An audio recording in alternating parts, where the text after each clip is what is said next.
Good afternoon, everyone. Before I begin, I wanted to begin with a recognition of today being September 11th. Earlier this morning, I placed and dedicated a wreath outside of City Hall in memory of those that perished on 9/11. And I know that everyone can remember where they were on that tragic day. Some 23 years ago, I was a sophomore at James Madison University and a resident advisor, and was given the news that a couple planes had flown into the World Trade Center. And that began a day that I will always remember, having a number of residents I was responsible for from the Northern Virginia, D.C. area, and having them unable to reach their parents because of the overload on the circuits. Certainly a day that we all will remember. And I'm going to ask that we take just a quick moment of silence in remembrance of those who lost their lives on September 11th.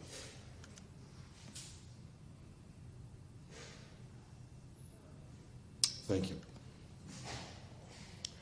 Folks, today I'm here to talk a little bit about traffic calming and safety measures that I need Richmonders to be aware of as they travel our roadways here in the great city of Richmond. Vision Zero is not just a team or a program. It's more than simply a policy statement. It's our effort to eliminate injuries, serious injuries and fatalities on our city roads. And we do that through education, engineering, and enforcement. So today I want to share some information on how we are doing all three of those: education, engineering, and enforcement. Folks, more than 5,000 crashes happen in Richmond each and every year. And on average, 16 people lose their lives each year on Richmond streets. In our city, we had some positive trends recently. Fatal crashes are down to 32% from a year ago. 13 so far this year, unfortunately, compared to the 19 at this point last year. But as we all know, that's 13 too many. That's 13 devastated families. That's 13 people who will not be sitting down for a holiday dinner with their families. There have been 21 call-outs. Call-outs are responses. 21 call-outs for the RPD's crash team this year. And these call-outs are to very serious crashes, including this past weekend on Cofer Road. It's pretty simple, but I will repeat it till I'm blue in the face. We have to slow down. All of us. We have to slow down. Now, speed has been determined to be a main factor in many of these crashes, and distractions behind the wheel remain extremely dangerous as well. Now, when we redesign a street where a lot of crashes happen, we focus on speed management and limiting the exposure between vehicles and vulnerable road users. And we do that by changing the width of the lanes and the organization of the street. For example, roadway conversions where one lane is replaced by protected bike lanes is a way for us to reduce the amount of serious injuries and crashes on the road. But engineering can only get us out of this but so far in terms of eliminating these life-altering crashes. Enforcement, like red light or speed cameras, can also get us pretty far as well. But short of that, we need a total cultural change here in Richmond. A culture change. I want everyone to take the message to heart. We all have to behave better when we're behind the wheel. We have a responsibility to each and every resident of this city to properly and safely drive our vehicles. Year over year, the top contributing factors in Richmond's crashes are impact speed, failure to buckle up, and failure to see and stop for people walking, and impairment. We need to watch out for each of us on the roadways, especially pedestrians and motorcyclists. There have been 3 motorcycle deaths, in recent weeks. We had one on West Broad Street, we had one on Laurel Street, and one on Sims Avenue. And there was a very serious collision on Colfer Road this weekend with a motorbike. Let me be clear to those motorcyclists. If you are a motorcyclist, you need to ride safely. You need to slow down.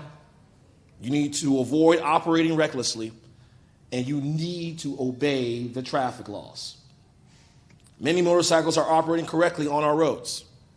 But for those that speed and weave through traffic, there is very little margin for error. Investigators have determined that speed was a factor in the Sims Avenue crash, that speed and reckless operation contributed to the West Broad Street crash, and the motorbike on Colfer Road was operating at high levels of speed. The Laurel Street crash is still under investigation. Education, engineering, and enforcement. We are educating the public through our Slow Down campaign, which I am sure you have seen on social media and by sharing information like I'm doing right here today. Now, the Richmond Police Department is enforcing the laws of the roadways, particularly along the high injury network, and utilizing new technology like speed cameras around our school zones. But we need you to stop at the red lights. They're there for a reason. Stop at stop signs. They're there for a reason. Stop for pedestrians. It's the law. And obey the traffic rules that have been there all along. Slow down and simply pay attention. Now, the city is also advancing engineering efforts to manage speeds and improve safety with speed tables, roundabouts, and road diets throughout the city. Folks, I have to share one statistic with you because it blew my mind when I first read it.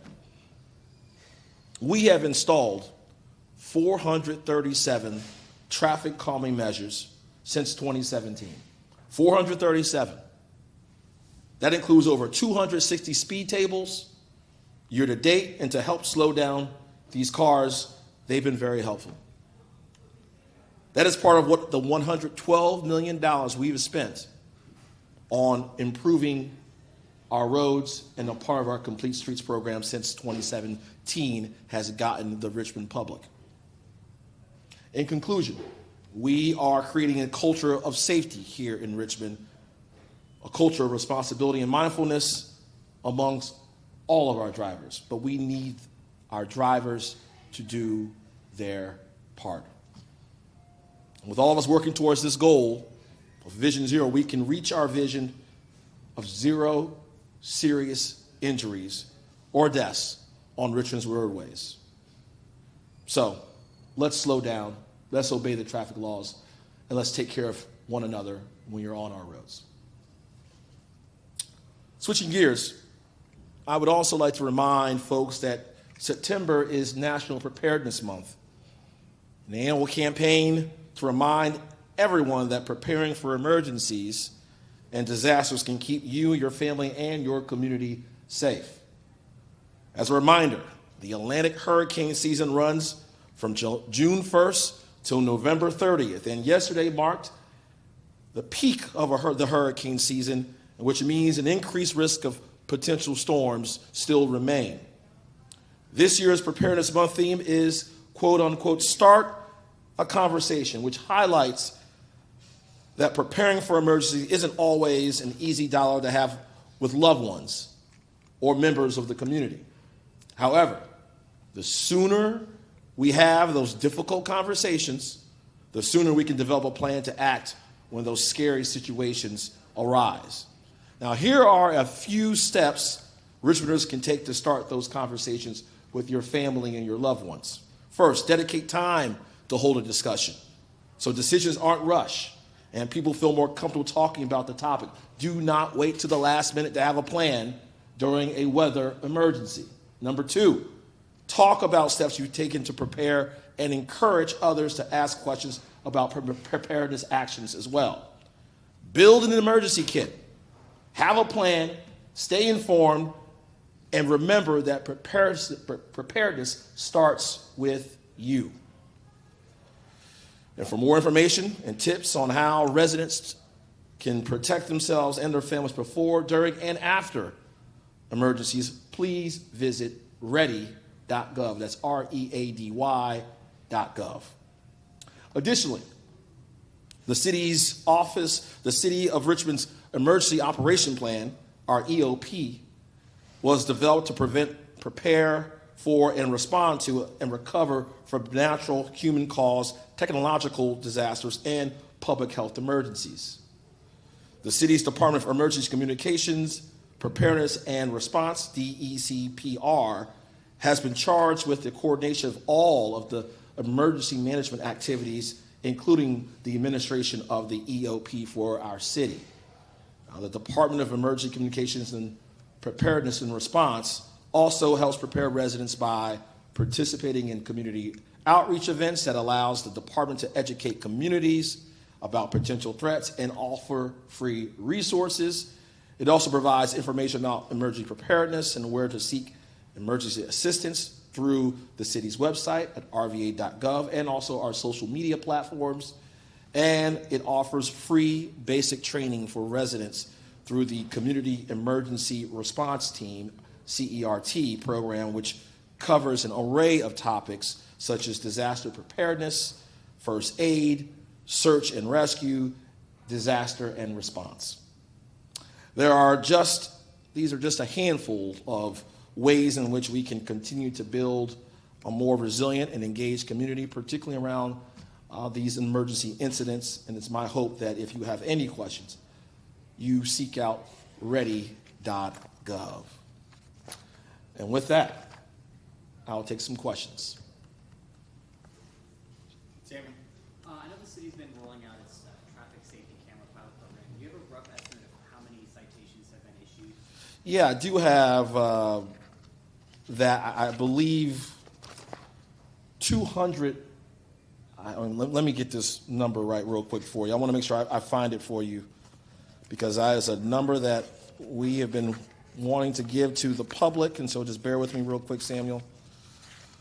Or Sam, I don't know if you want me to call you by your full government name.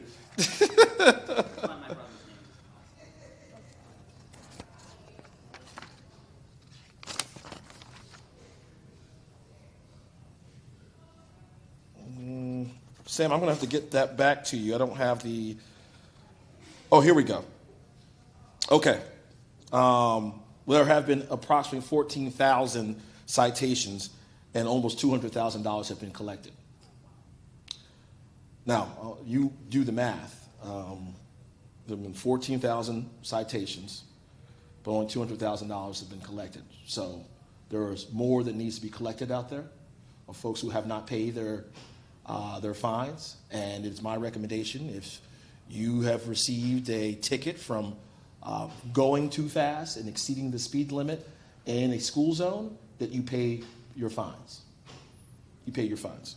But yes, that's a lot. And remember, we only expanded this recently.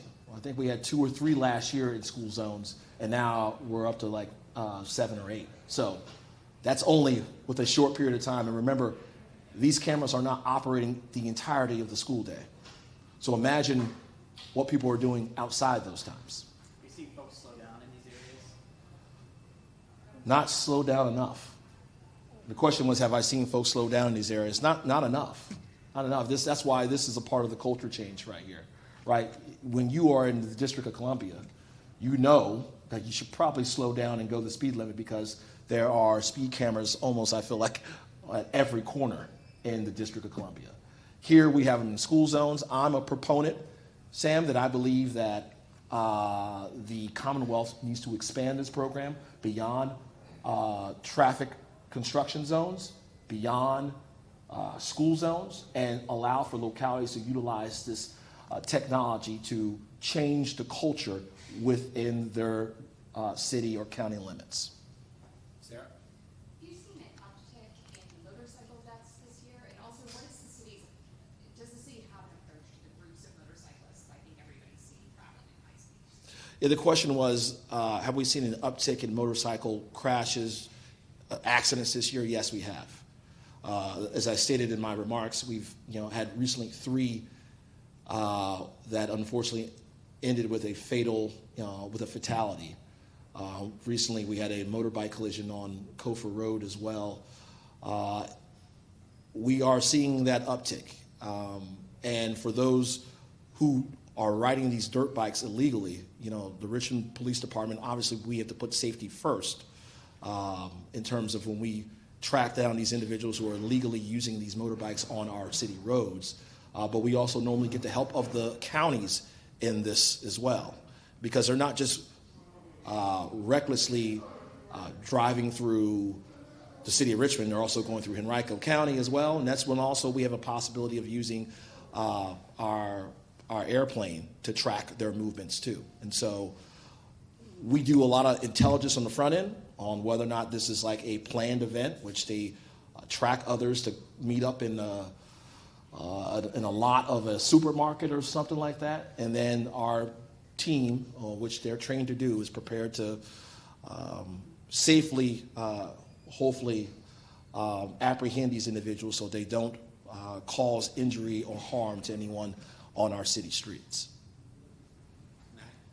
Sorry.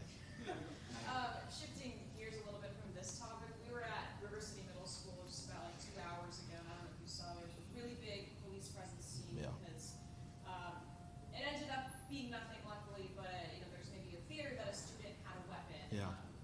And this is kind of parents that we've talked to feel like they're hearing of these threats almost every day in one division or another. Mm-hmm. What's maybe your message to parents who are really just constantly stressed and concerned right now about this sort of situation? Well, the question was about the stress that our parents are experiencing because of the constant reminders of the potential for a child that may have brought a gun to school. Or here's the thing, whether it's a rumor, whether it's a lie, whatever it may be, we have to seek it out.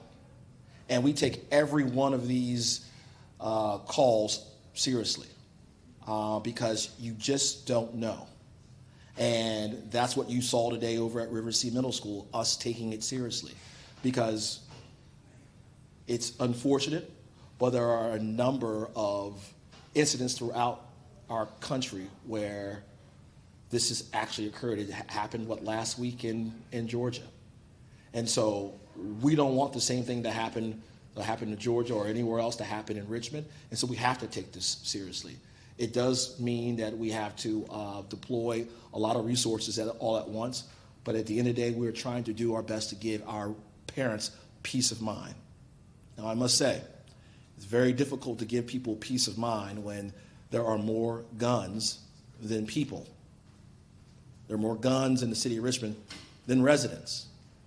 And it's upsetting to me to hear the vice presidential nominee, J.D. Vance, say essentially this is just the reality that we live in. It does not have to be our reality. This does not have to be a reality. A kid bringing a gun to school doesn't have to be our reality. We, as elected leaders, Senator Vance has the opportunity in his capacity, we can change that for our kids, for generations to come. And what it takes is a little courage. I have not seen that from Mr. Vance. And I think the other thing the parents there were worried about is, the kids don't have their phones on them anymore. Yeah. They have to put them in these pouches or they're in their locker. Do you think that's the right solution to go, with locking up phones during the school day? Is there something else that could be done? Because I think that's what parents are feeling unhappy. Well, the question was whether or not I agree with the locking up of school of cell phones, smartphones during the school day. I do. I'm of a generation that we didn't have cellular devices in school, right? Some of us had pagers and things of that nature. That's how old I am, yes. Elderly millennial or Gen Xer, I guess you could say. But some kids had that. And guess what? They had to lock it up in the front office. And I think there are so many distractions out there these days that our kids are dealing with, particularly after the learning loss that was experienced during the pandemic. If we want our kids to excel, to be productive citizens for generations to come, they need the opportunity to learn without distractions. And a cell phone-free environment is a good thing, I think. The public safety of our kids, our Richmond Police Department in partnership with the public schools will ensure that our kids stay safe.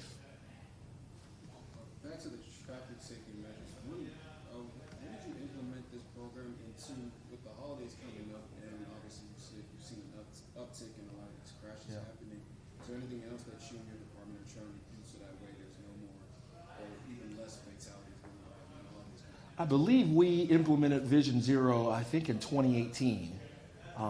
That's where I signed on to the pledge. And remember, this is a pledge that many cities across the country have taken.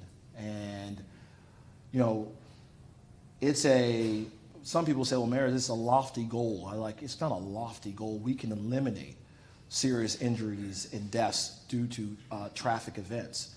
But we had to have the willingness to do it, right? That means investing in our infrastructure, investing in education, investing in enforcement. And here's the thing. I've been yelled at before about too many bike lanes, or you're taking away my parking and whatnot. And I think at the end of the day, this is for the greater good. The greater good is for everyone in the city who uses a motor vehicle to slow down. Because it blows my mind that there are people in cities like ours who are losing their lives in a careless manner by someone just not paying attention or going too freaking fast. No resident should lose their lives because of someone going too fast and utilizing their car. That's just ridiculous to me. We can get beyond that. We're doing everything we can. We're throwing the entire kitchen sink at this. And so I think it's a necessary goal, not a lofty goal, a necessary goal for urban localities that experience people who use vehicles, who bike, who use scooters, you name it. We have to share the road. We have to share the road. All right. Sarah? On another issue, Councilwoman Trammell is proposing a 4-cent decrease in the real estate tax. What are your thoughts on that? The question was, Councilwoman Trammell is proposing a 4-cent reduction in the real estate tax. What my thoughts were on that. Here's the thing. I hear a lot of people, I don't hear a lot of people clamoring for cutting services. I hear people clamoring for more services in Richmond. I don't hear a lot of people saying we need to cut services. I don't hear a lot of people say that. I hear a lot more people saying we need more services for our residents. And I want everyone to know, and every person on the city council and every resident to know, when you cut the real estate tax rate, you are also essentially signing on to cut services as well. Right now, it's $4 million per cent. So, sounds like that's a proposal that equals $16 million in cuts to services. So show me what services you're going to cut. That's my question for members of the city council. In addition to that, by cutting it 4 cents will also equal a $50 million cut to the capital improvement plan for infrastructure projects. That means projects like community facilities, police precincts, firehouses, roads, you name it. So, like I said, I hear a lot of people who say, I don't hear a lot of people clamoring for cuts. I hear a lot of people clamoring for more services in the city of Richmond. The two have to balance. Any last questions? All right. Thank you so much. Thank you, everyone.